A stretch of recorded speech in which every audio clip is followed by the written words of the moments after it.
ମାନେ ମଞ୍ଜୁଶ୍ରୀ ମାର୍ଡ଼ି ଆଦିବାସୀ ସାଲିଆସାହିରେ ରହୁଛୁ।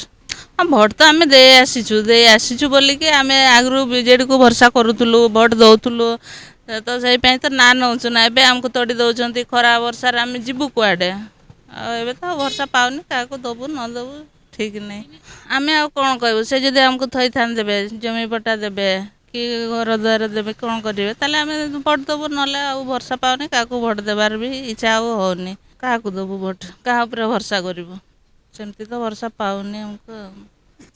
କିଛି ନାହିଁ, କିଛି ପହଞ୍ଚିନି ଆଜ୍ଞା।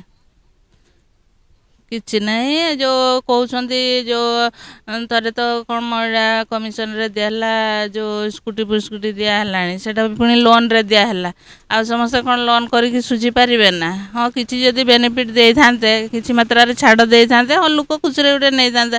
ଯଦି ଯେତିକି ଟଙ୍କା ଲୋନ୍ କରିବ ସେଇ ସୁଝିବ, ଲାଭ ଆଉ କ'ଣ ହେଲା? ଦେଲେ ଆଉ କେଉଁଠି?